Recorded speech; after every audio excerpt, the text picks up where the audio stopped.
beautiful summer day to join the meeting and to talk about Franklin D. Roosevelt State Park. And as you heard, the meeting will be recorded. Megan, if you can just go to the next slide.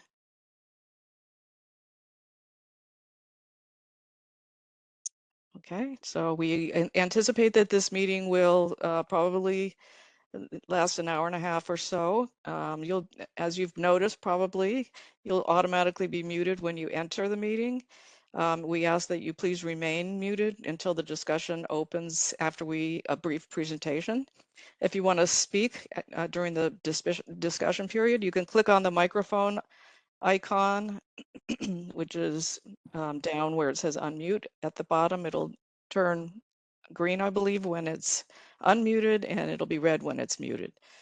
For closed captions, you can click on the far left. There's a little CC cartoon bubble there. You can click on that and you'll get closed captions. At any time during the meeting, you're welcome to write questions or comments in the chat box. You'll see that in the lower right. There's a little bubble, little cartoon bubble that's blank there, and you can click on that to write in your questions. So let's go on to the next slide, please. I'm Tana Bigelow. I'm a park planner. I'm going to be moderating this meeting.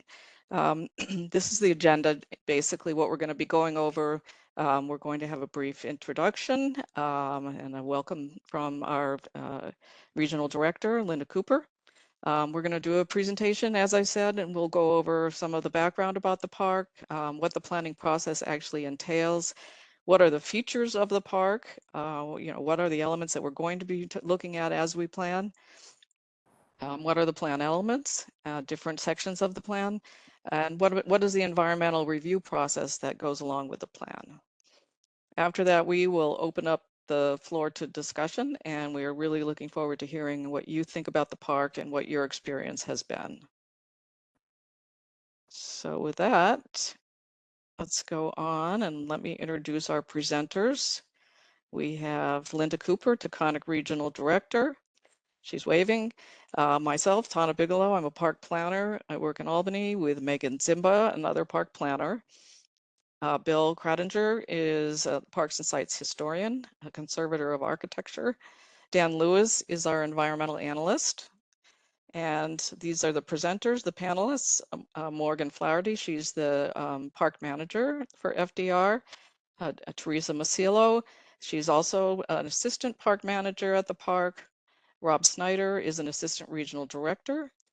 Garrett Jobson, Capital Facilities Regional Manager, and Chris Morris, we have our trail planner who works on planning statewide.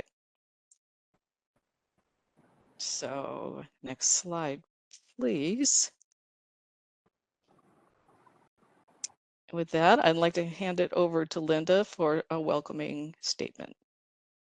Thanks, Tana, and so nice to see you all. I really appreciate people taking time to come and share your thoughts, learn a little about our process, and give us some insight into how you use the park or what you've often thought of about the park, or if you're Diane Press who's on this, how the history of the park comes into what it was and what it is today, and how we can build on that. And thanks to Diane and Walt and Jane Daniels, who are also on, who headed the Friends, have built the trails, have done so much for the park and the interpretive science and other things. I see we have some of our disc golf people on the call as well. So we really appreciate the many different people who help make this park what it is, joining to help us plan for what it can be. So many people use FDR Park for different reasons. Some people come in the morning or in the evening to walk around. It's their constitutional, it's their time to unwind or to gear up. There are people who come to play the disc golf, and we have 2 courses there, the 9 and the 18. People come to swim, people come to have reunions and celebrations and picnics, some with families, some with friends. Some people come by themselves. People come to fish or to use the boats. Some look for birds along the trails. Others just want to be outside or use it as a place to go through a parkland setting to go from one part of town on one trail to another part of town on another trail. It's a connection. And it is so many things to so many different people. And what we try to do in putting together a comprehensive plan, somewhat similarly to the comprehensive plan that the town has, is to look at the various aspects of what this park is, and again, look a little bit into the future, maybe not too far, but a little bit, a few years into the future. Where should it be? What can we take it to? What kind of projects should be identified? What other activities might we want to do? And thank you all for sort of helping us frame that process. And you'll hear a little bit more about how we intend to do that, and some of the tremendous staff that we have that can help kind of facilitate and put down good ideas and good information to help form that plan. So with that, I'm going to turn it over to Megan Zimba, who is one of our other planners on the project. Thanks. Thanks so much, Linda. So why develop a comprehensive plan for FDR? Linda just touched on a lot of the reasons already, but a comprehensive plan provides both a snapshot of the park as it is today, as well as a blueprint that staff can use to guide future development of the park. By looking at the big picture and taking long-term issues into consideration, a plan helps to mitigate incompatible uses and safeguards natural resources and levels of service. The plan development process also provides an important opportunity for public input, which is why we have you all here today. Thank you very much for joining. So the comprehensive plan looks at a facility comprehensively and ensures that the park is a safe and accessible public space, that natural areas are a healthy part of the regional ecosystem, and it ensures that the park provides opportunities for public enjoyment and education, and that it meets future needs without overdevelopment.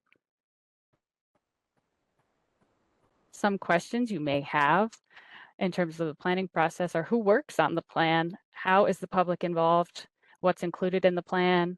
How is the plan used? And how long does it take to complete? So these are all questions we hope to answer through the course of the presentation today. In terms of who works on the plan, we have the regional director, park managers, park planners, an environmental analyst, historic preservation staff, trails planners, a regional biologist, New York Natural Heritage Program staff, other resource specialists as needed, as well as interested members of the public and park users.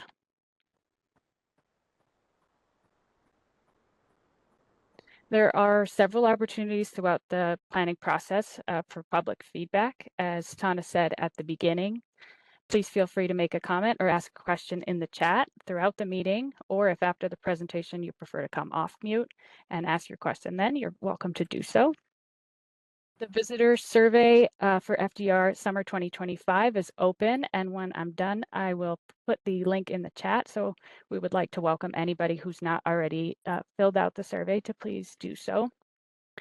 This robust information about public preferences and needs is really important to the plan and helps to make a responsive plan. And then after this meeting, the comment period will be open for 1 month. That is until August 8th. And again, we'll be providing the details for how you can submit a comment in writing, either by email or by mail at the end of the presentation.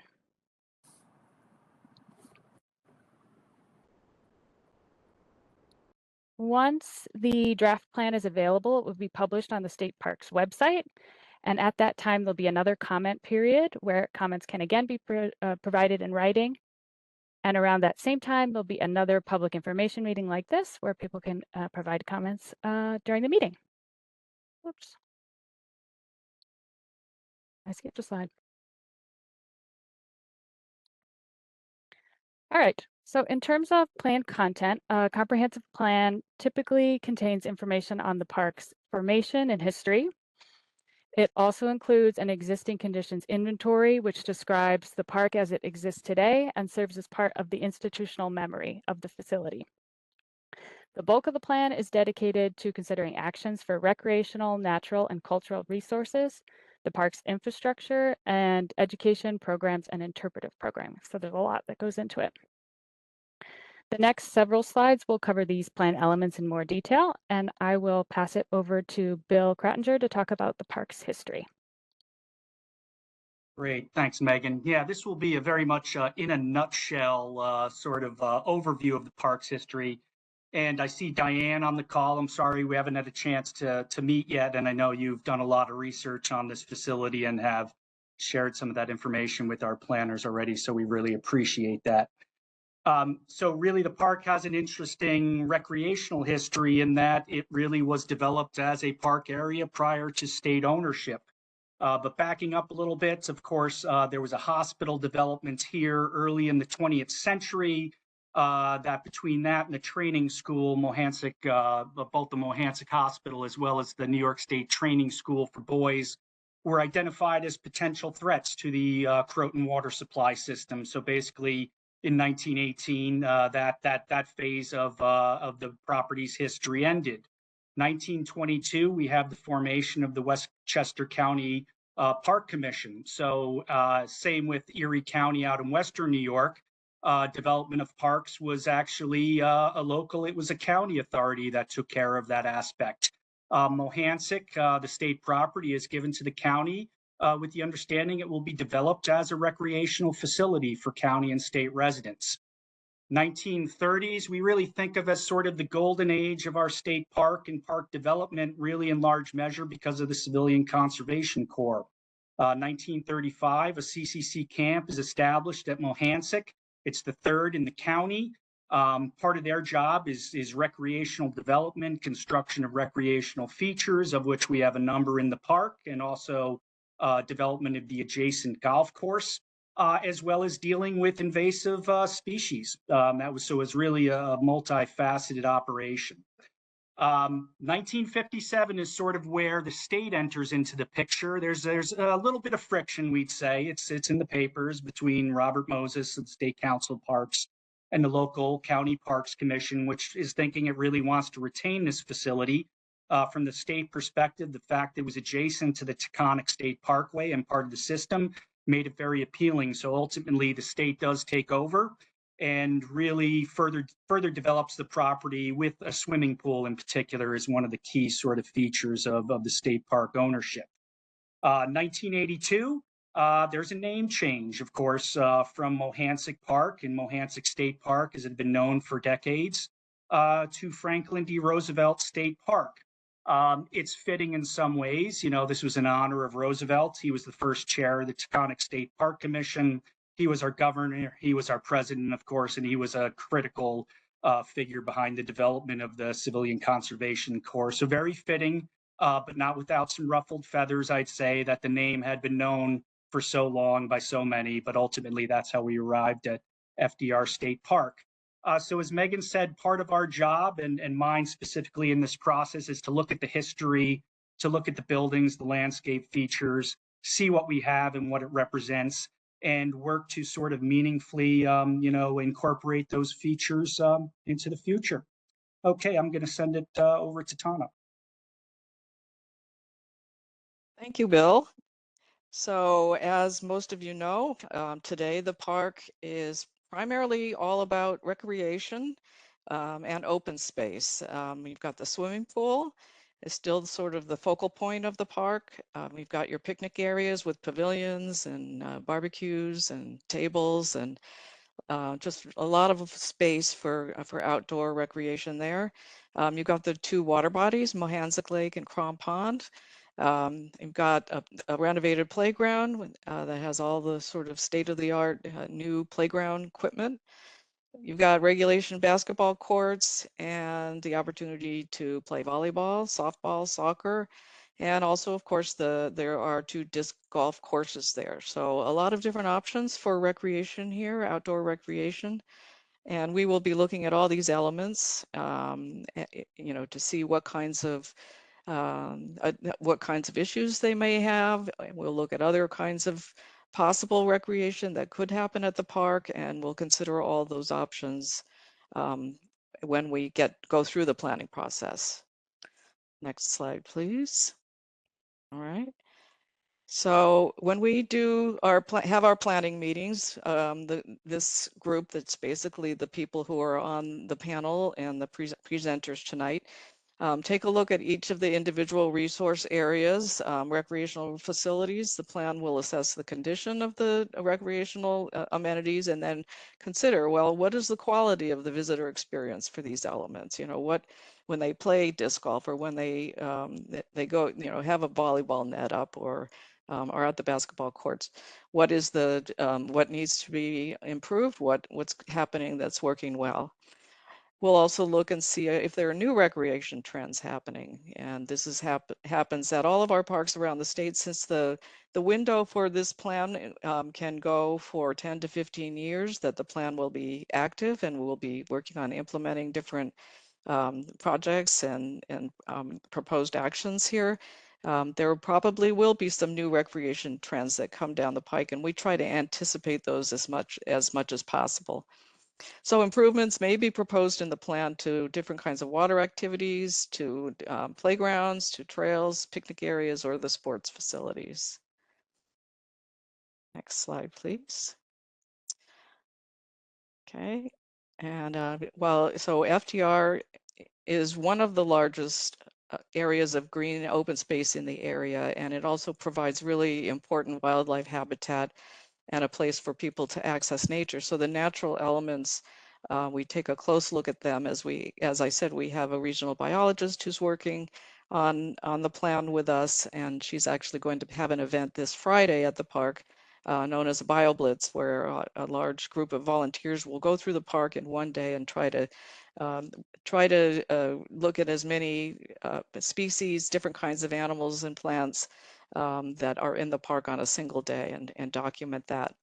So the plan will look at the lakes and the lake and the pond, at what kind of wildlife are there, and they'll consider issues such as climate change impacts that will need to be considered as we go down the road. The park has woodlands, it has water, it has wildlife, and improvements may be proposed to address invasive plants or damaging pests. It may involve planting native species, restoring natural habitat, and always involves protecting rare species and significant natural communities at the park. Next slide, please. Yeah, Bill covered a lot of this. So the plan documents the history of the park and the background, and also considers its historically significant elements, and tries to look at how these elements are important to the state, to the region, and to the park itself, how we can appropriately preserve and interpret them. So improvements may be proposed to protect the remnants of earlier activity, which might be ruins or pre-colonial sites, to stabilize or restore historic structures, and also to educate visitors about the site's past through interpretation and programs. Next, please. Infrastructure, it really is a very large part of the plan. The park can't function without the infrastructure being in good shape. So the plan assesses the buildings, the roads, walkways, park circulation, accessibility, a lot of different aspects of how people use the park, and looks at how well are these elements functioning. Are there ways to make the park and its various amenities more accessible to more people? And improvements may be proposed to improve accessibility, to improve park circulation, whether it be at the entrances, the roads, or if there are traffic issues that can be addressed through traffic analysis of the way that cars and people and different vehicles move through the park. And also to address aging buildings and utility systems, which have been in place for a long time at this particular park. Thanks. So education, programming, and interpretation is another part of the park's function that the planning group will look at. What kinds of events, activities, educational programs, what kind of activities would help people feel as though they are more engaged with the park? What is important to interpret that's in the park, or ideas, or new ideas, new ways of expressing interesting things about the park? So improvements may be proposed to programs, events, activities, interpretive materials, and also to open up the opportunity for more environmental education at the park. Next slide, please. All right, I'm going to pass that over to Dan to talk about the environmental review that goes along with the planning process. Thank you, Tana. So under the State Environmental Quality Review Act, State Parks is required to complete environmental review on all actions it undertakes. That includes drafting of a comprehensive plan. For this comprehensive plan, once actions are identified, potential impacts of those actions will be evaluated along with the natural, cultural, and historic resources of the park. If any of those potential impacts are determined to be significant, parks will undertake an environmental impact statement, which is a more in-depth evaluation of the potential impacts. The environmental impact statement process has additional opportunities for public participation. Tana.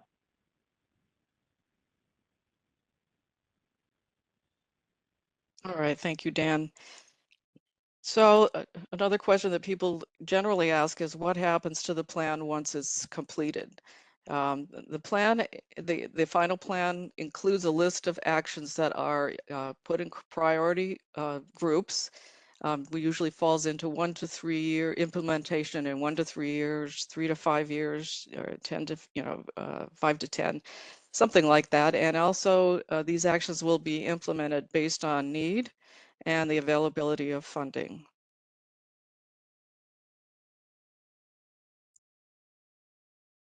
All right, so that is the presentation. I hope that it opened up some thoughts on your part for questions or comments that you want to make about the park or questions you might have about the plan. Megan, if you can just go to the next housekeeping. So yeah, if you would like to speak up, please feel free to unmute yourself with the button and speak up, or we do have one question that is in the chat, and we also received some general questions on the registration form. So maybe we can start with the ones that are in the registration form first. Let's see here. So one of the people commented, I'm interested in hearing about the projects planned for the park. So I think that we ran through some of the possible projects. At this point, it's very early in the planning process, and we're only just starting the process of kind of, we've gone through the existing conditions inventory, so we sort of know what's at the park now, and now we're starting to move more towards trying to think about what kinds of things would be helpful to happen at the park. And that's one of the reasons that we have this meeting at this stage of the planning process, so that we can ensure that we know what the people who use the park think should happen at the park. So I hope that your question has been answered. Another person wrote, preserving the park. I'm not sure what that refers to, if that talks about, if that means keeping it as parkland in perpetuity, or if anyone is welcome to elaborate if you have more questions on that. If it has to do with preservation of, the current condition of the park with the recreation facilities that it has right now. Yep. Somebody want to comment? Yeah, I'd like to comment. Relating to that somewhat, there are many people, especially those without children and been around for a while, who do enjoy the natural beauty and things like hiking trails and out there. So when I hear, I think the wording was preservation of the park, I think that a lot of folks I won't say a lot of folks, I can only speak for myself, prefer having less structures and more open space. Related to that, you had mentioned something about accessibility. I know that the trails, walking paths are not in great condition. The whole infrastructure of that park, I think you acknowledged was not condition. There's no accessible hiking trail, meaning accessible for people with disabilities. Many other state parks have built, we can call them boardwalks, but I'm sure you folks from parks know, when they lay down the wood so that people in wheelchairs or have any other kind of mobility impairment can also enjoy the beauties of the park. I know that will be considered, but I think that definitely has to be a priority or should be a priority, not only under, because it's the right thing, but ultimately because of the Americans with Disabilities Act. Mhm. So that's my point. Yeah, I mean, we definitely have a big trails component. I don't know if Chris, you want to just speak to that issue a little bit about accessibility and accessible trails? Sure, Tana. So yeah, as Tana mentioned, I think we're early on in the process. We've already began the process of doing kind of the existing conditions assessment. And just like all of the different components, nothing's really off the table. There are obviously environmental considerations. There are, topographic considerations, but everything from, more rugged natural experiences in the woods to more front country accessible trails will be considered and potentially proposed for the plan. So definitely hear that comment and appreciate it. Thank you. I'll comment on the accessible thing. The Harry Potter event actually created a wheelchair accessible path. It's marked in purple at the moment, and it's in mostly good condition. But the fines that are used to keep a trail accessible need some work in a few places where the washouts have degraded a bit. Yep. And I will say personally, I was on site last week on Monday and I saw that exact issue. And that's one of the assessment points that we took when we were out doing that. And that'll definitely be something to, as a recommendation for upgrading the trails and making sure maintenance is taken care of. You just want one last comment about accessibility. Any new structures, obviously, or new trails really should conform, I don't have to say it, to, ADA requirements for, government access under I think it's Title 3, not Title 2 of the ADA. So it's not just, it'd be nice to, whatever improvements you guys make there, accessibility will have to be not only considered, but provided. Yes, and Yes. Thank you. the agency is very involved in trying to make its parks more accessible.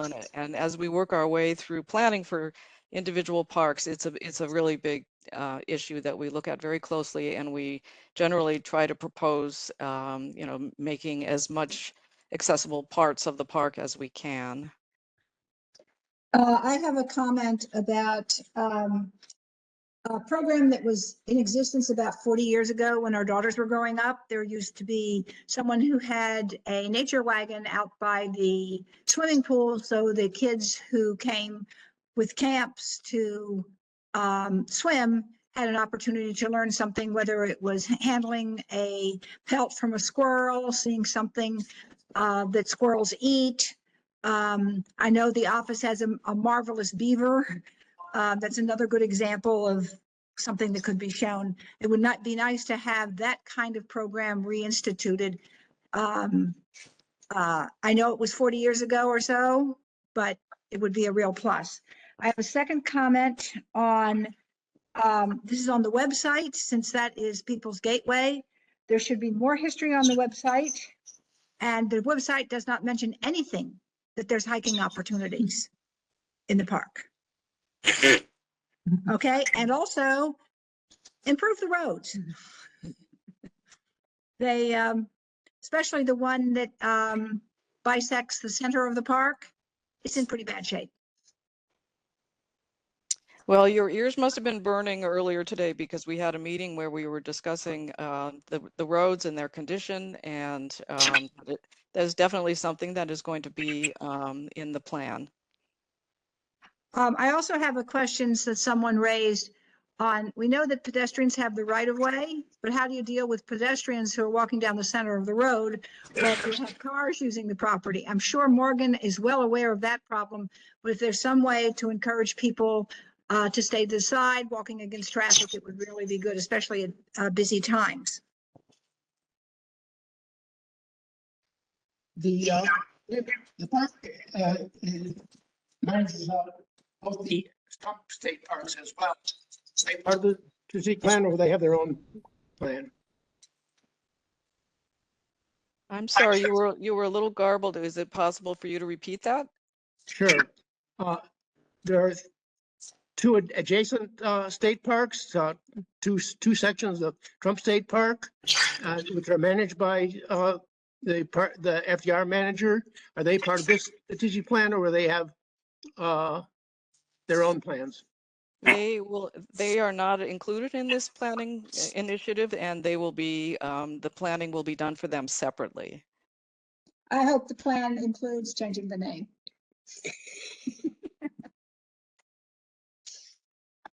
French Hill and Indian Hill seem perfectly fine to me.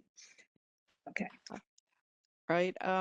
Let's see. I have one more comment here that came in with the registration. It says, why doesn't the website have any information about hiking trails? And there is a map, a trail map that you can download from that site, but I hear your comment about that if you just read the text on the website, that you may not be aware that there's a really nice trail network at this park. One of the other things that's not been mentioned is the heavy use, especially in the fall, of the many walkathons. That's certainly one of your prime customers, and obviously you make some revenue out of some of those, I believe. And I think that they're a significant part of the park visitors. And does that money go to the general fund or to go to FDR directly? I will hand that over to the park staff to answer that question.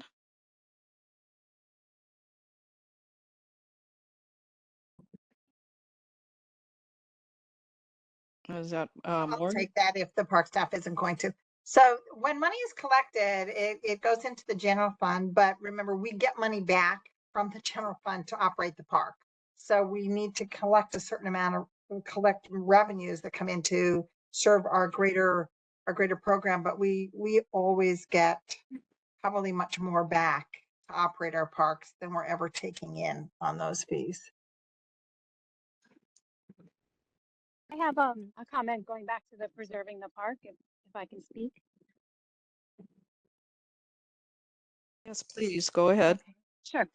So I think, well, first of all, I'm all for making the park ADA accessible, and I'm happy to hear that the Harry Potter Trail actually had that benefit to it. I think as someone who's lived in the town for a long time and used the park for many years, I know there was many of us that were upset about the Harry Potter event, like the amount of trees that were taken down and the company that was running it and the garbage, and really affected the wildlife. We had a lot more wildlife in our neighborhood. They were not, it seems like they were kind of moving away from the park, which is understandable.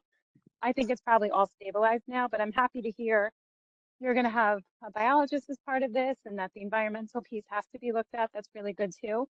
But I think for preserving the park, we're just looking to keep, like someone else said, the beauty of it, right? And protect the wildlife that's there, and, you know, not necessarily bring in like these massive national companies that are going to kind of destroy the beauty of the park, and just kind of protect what's there, because there aren't a lot of spaces like that around here. Yeah, thank you for that comment. Is there anyone on the panel who would like to comment on that?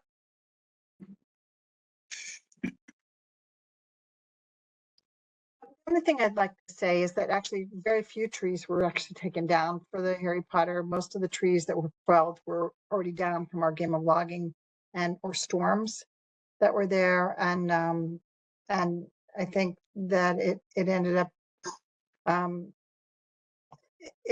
with some positives for the park, some learning pieces for the park. And it was, I know that the birding trail was still kept intact. So we didn't notice an impact in terms of the birds or animals that were on the site. If there was something that was noticed in the neighborhood, it's interesting to learn, because that's not something we picked up during that time. But thank you for your comments. It's helpful to hear your perspective. Sure, of course. I mean, I know, being there like every day, I know I see that there are trees that are dying and then they affect the ones right around them. So I understand that. But I was on the trail and I could see like the stumps looked healthy, right? The rings were healthy trees and they were young trees, some of them. So it was just, it's upsetting, but it's good to hear that you as a whole felt like many trees were not lost. And there actually is a related question in the chat that says, what happened to trees that were supposed to be planted with a donation from Harry Potter exhibit? Is there anyone on the panel who can speak to that? I think I recall trees that were planted as part of the Harry Potter project. We did work with them to create that accessible trail that Walt referred to, the Purple Trail. Dan Lewis, you worked with us on that. Our environmental analyst was very much involved in the permitting of that. I don't recall any tree planting associated with that, nor planned tree planting.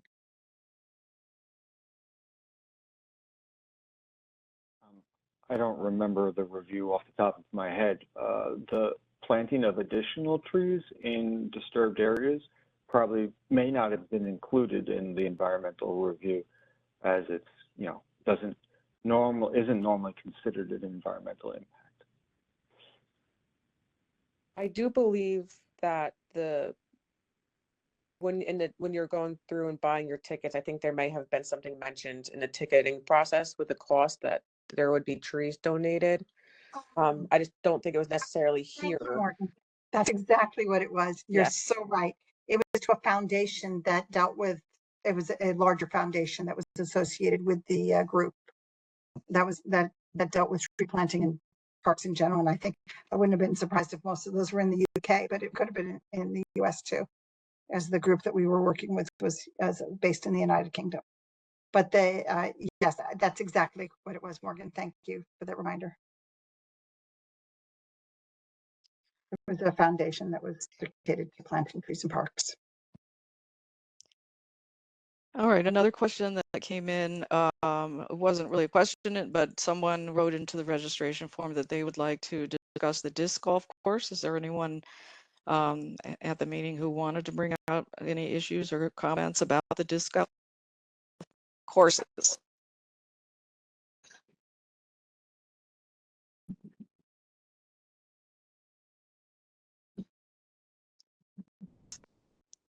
You would need to unmute yourself or write a question in the chat if you're more comfortable with that. That's fine. There is a question in the chat that says, currently there are no new keys being issued to leave a rowboat at the lake, and I'm new to the area and wondering if there's a waiting list that I can get on to be able to keep a boat there.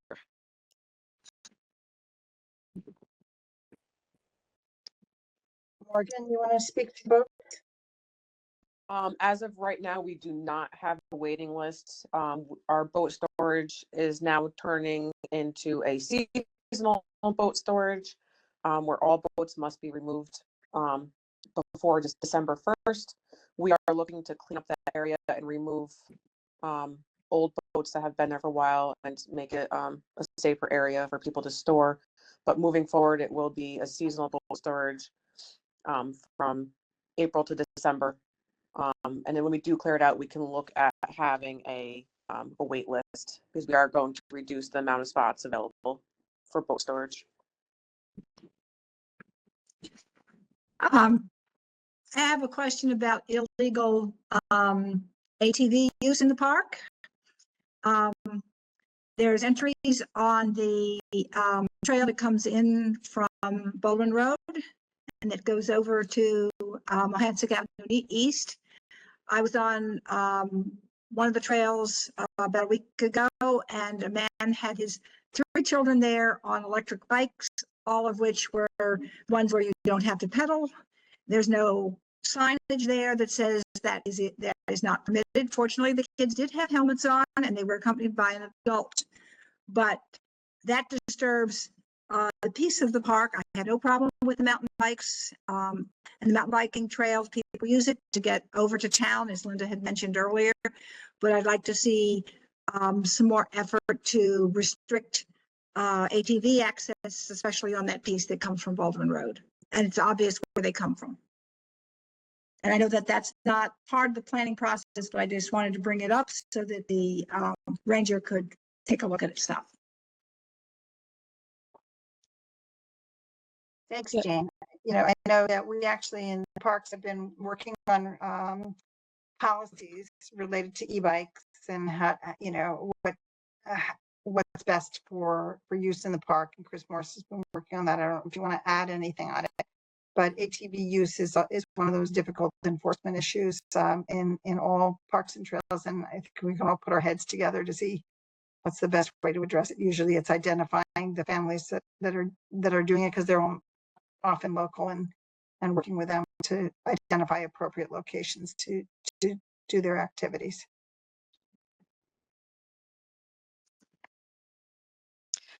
Yep, and that is actually in the process of developing the plan. We do look at operation maintenance issues at the park, and so that would be an operation issue that we would look at and try to come up with some strategies for helping to address that.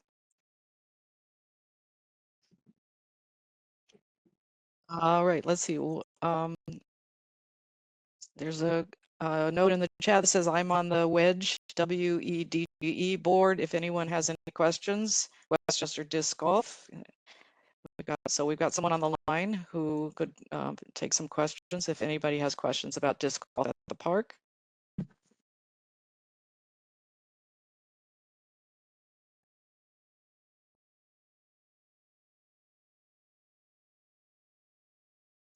Okay, looks like I don't see anything else coming in here. So any other thoughts about the park, what you would like to see there, what you would like to see addressed at the park? It seems as though a lot of the people who are attending tonight are very familiar with the park and have been coming here for a long time. So you know it better than we do to a certain extent, and we'd love to hear from you about any other ideas that you might have.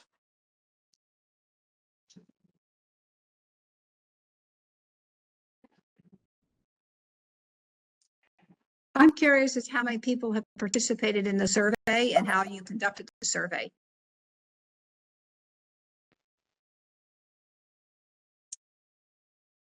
So yeah, that's a good question, and we hold on one second. Morgan, would you? I mean, I'm sorry, not Morgan. Megan, would you be able to address that question? Sure, yeah. So the survey is being conducted on an online platform through ArcGIS called Survey 123. And there are 21 respondents to the survey so far. We hope to get even more so we can get a really robust participation from interested members of the public. But it's being advertised at the park and online on Facebook, as well as through an outreach e-blast, an email newsletter list. I thought you were going to post the link to it on the chat here. Oh, yes. Good reminder. Thank you. Mm-hmm.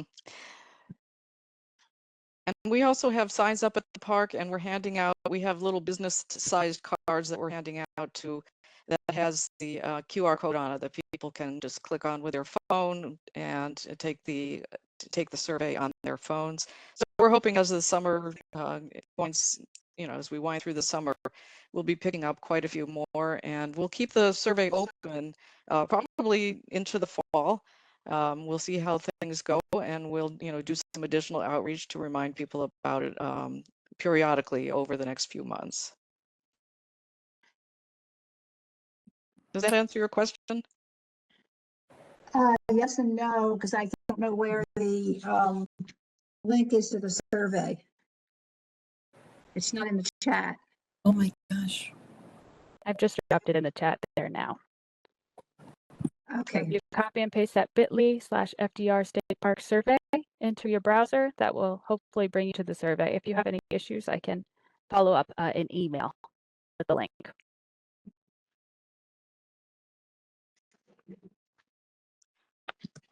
Okay. Yeah, this survey was, we have a whole survey team, people working on developing these surveys.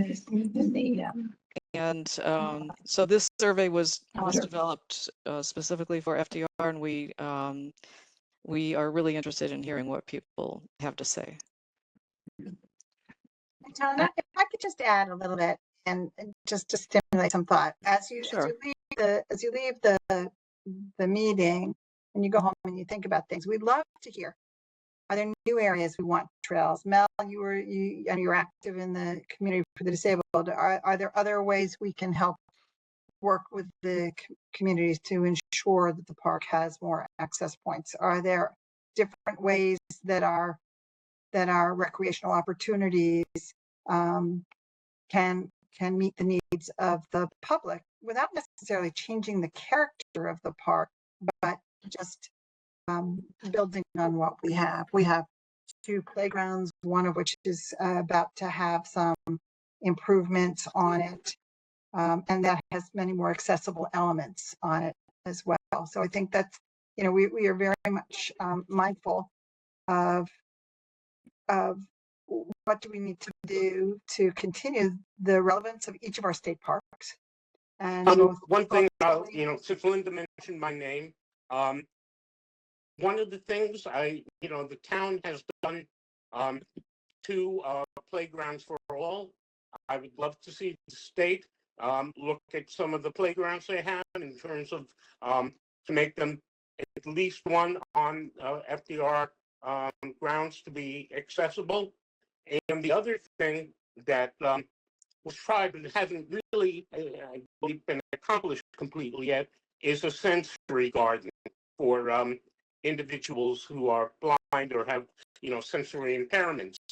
Those are all kind of state-of-the-art things when it comes to accessibility for people with differing abilities, which are very interesting to me. Great. Thank you. Yeah, no, that's a great suggestion. And that was something that we proposed at when we did a master plan at Taconic State Park, was a different kinds of interpretation or programs that also involve sound and touch and different ways of conveying information or having people experience the park. So I think that's a wonderful suggestion. Thank you. So the playground that's coming in, and Garrett, do you want to speak? Do you remember the elements that are coming in? Because this one actually has a number of sensory elements associated with it and accessible elements, and the additions to the Lot 2 playground. Right. Yeah. So Lot 2, parking lot 2, the existing playground that's there is going to be completely renovated. Construction should start, I hope, this fall. And it is themed music and imagination playground. It's themed with a lot of sensory elements.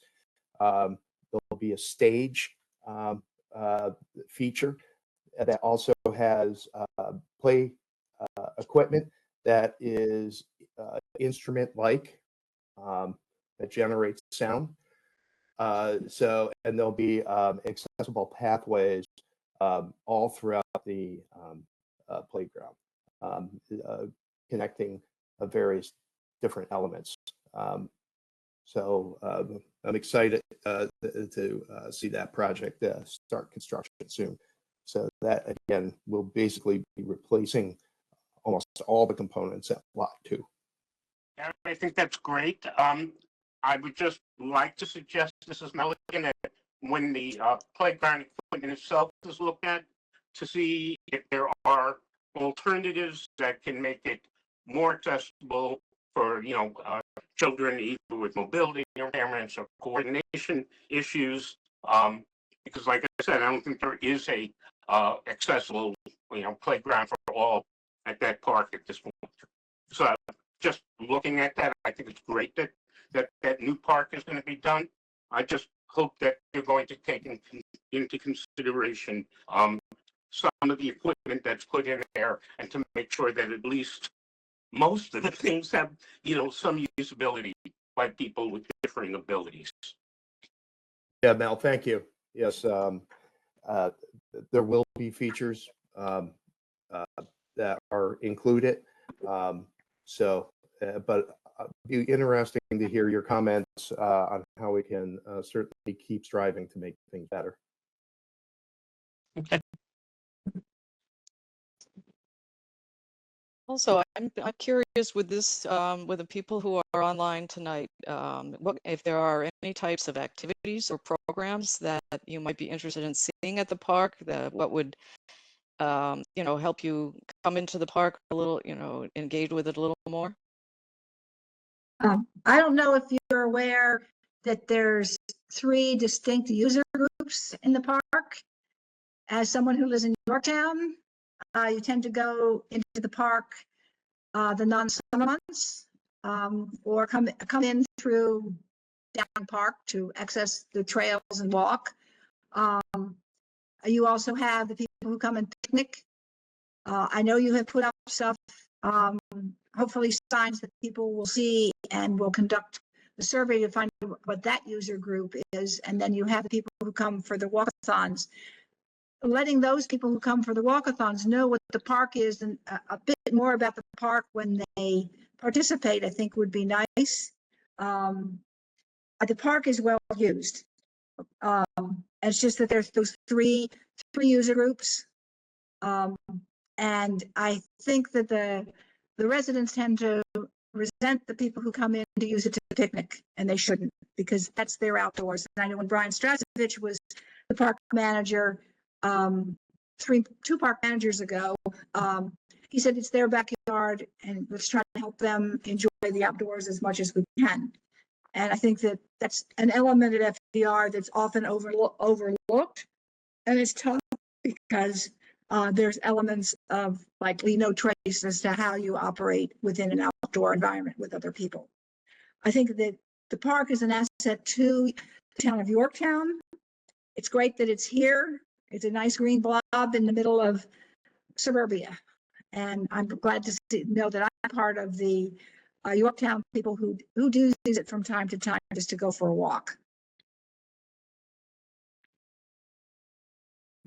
Jane, I would just add more user groups than that, because certainly the people who come in for wedge golf, or the people who come in for softball.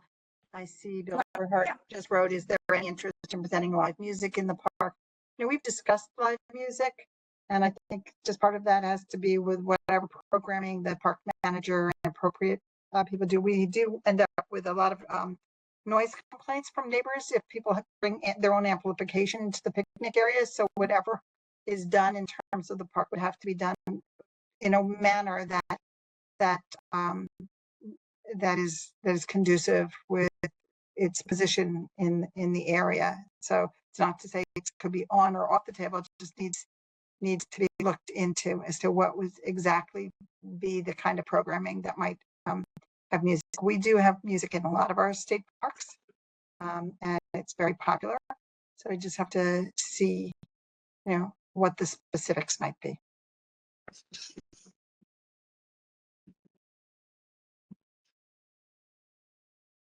So I want to actually talk a little bit about and throw some noodles against the wall for people to understand some of what we've been thinking of. We have plans which we've had for years to redo the soccer field, to make a better soccer field. We have thoughts of redoing the entry off the Taconic, because there's the pavement's always problematic, and we seem to also get cars in those little booths to the collection from the vehicle. So we talked about a roundabout, and we have some concept plans on that. We have looked into whether or not there are areas where the roads are in conflict with one another. We've talked about whether or not the boat launch should be moved to a different location. We've talked about whether or not there should be other kinds of paths along the the lake or in wetlands with a boardwalk for people to look and understand a little bit of what might be happening there. So I just throw those out as noodles on the wall for people to think about over in the coming days and weeks, and think about what are the things that you might want to see. How do you use the park? What could be better? What needs improvement that's existing? And we know we have some aging infrastructure. We have plans. We'd love to replace all the water pipes and change some of the electricity so we can get a bigger, better compactor so we can deal with different dumpsters. I mean, so there are all sorts of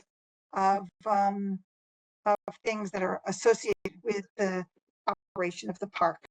And I challenge you, I guess, to spend some time when you finish this meeting to think about, and then maybe send an email to the comments or question area on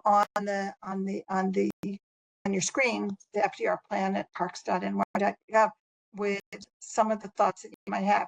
Jana, what are the next trails? Are there more trails? Should there be any more trails? Or we have enough trails and it's just maintaining the trails? Megan, how's our birding trail doing? And should there be more that of some education related to the birds and the wildlife that are there? Mel, think about the accessibility. Chris, what about the disc golf? What else can we do to enhance that? So think about how you do it. Robin, you're on here, I think, from the town. She's our town planner.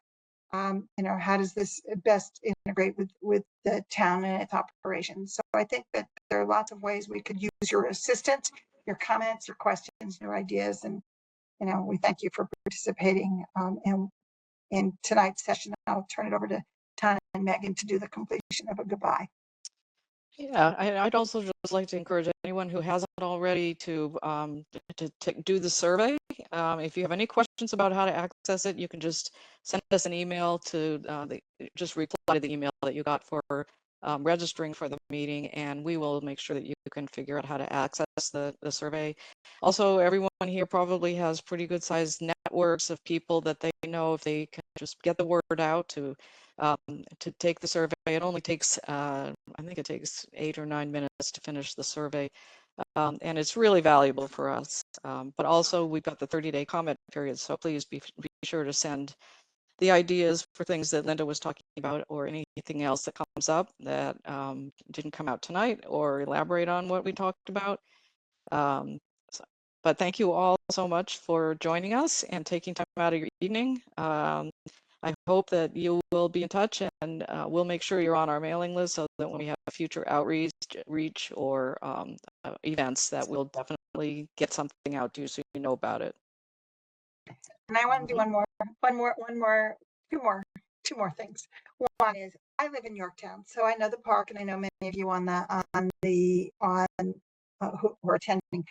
But we have two new managers there in Morgan Flaherty and Teresa Masilla. I encourage you all to please go stop at the park, introduce yourselves, share your thoughts with them, get to know who they are, because they're now the new managers at the park, and we're really proud and pleased to have them. And I do also want to thank Tana and Megan and the rest of the planning team for leading us through tonight's informational outreach meeting, but also for helping to put together all of our plans. And I look forward to seeing what this one looks like. Thanks. All right. Thank you, everyone, and have a good evening. Okay. Okay. Good night.